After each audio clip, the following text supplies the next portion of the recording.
فريق أمودو توصل بمعلومات جديدة على أسد خنيفرة بمنطقة تشيداس نواحي أولماس. المعلومات كتقول أن شارب عديد المعزات وبقرة غبروا، وهنا فريق أمودو مع اللي يهز المعدات ديالو واتجه للمنطقة. كاينين لاطار وديك العضات، يعني اش غنقول لك، هذوك العضات تصور كيشد الراس كامل، كيخشي فمو، كيبرك عليها بركه وحده. وبالفعل وقفوا على جوتات ديال الحيوانات وحتى الآثار ديال الحيوان مفترس. بلاتي تشوف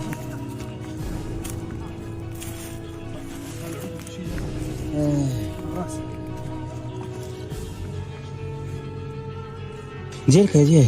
لا ديال سيد شوف صافي زعما تاخذ بياسه ديس هذيك حيدها نضربها نشربها من تم، ولكن الشده نفس الشده. ها هي ها هي، نشوف الناب قداش. ها تيشوف اسم زرت خصها تنس فرق عليها، فرق عليها المخ.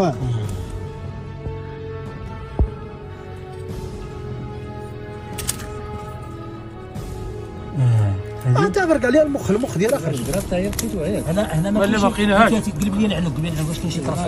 لقى شي واحد عيط عليه لقيت البقره، لقيتها مريضه من فوق عليها الراس.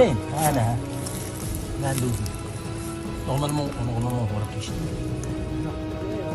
يخنق. راه حتى الاخرى هكا ديال هذيك واسعه. هذيك ما طاحش في القروش، ما طاحش في الحلم.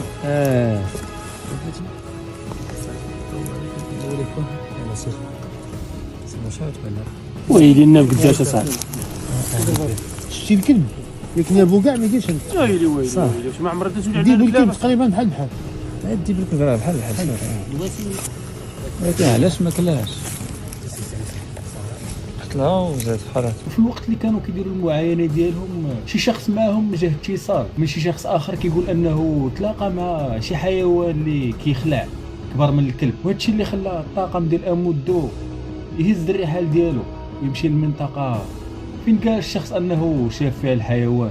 فايده بالهاتف ديال واحد من الناس اللي رافقونا، كيتصل به شي حد كيقول ليه راه تلاقيت دابا مع وحش عمرني شفتو كبير على الكلب وهذا. حنا غاديين دابا نشوفوه علا وعسى يكون يعني تكون النهايه ديال هذا المسلسل الطويل جدا.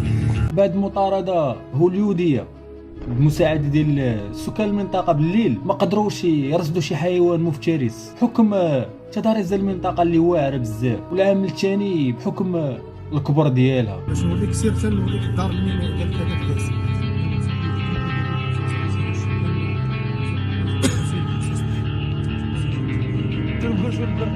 ولكن الاشهر ديال الحيوان المفترس اولا المشتبه فيه واضحه في المكان اللي لقاو فيه المعزات مقشولين. وهنا الطاقم ديال امودو قال بان الجاني قد يكون ضباع.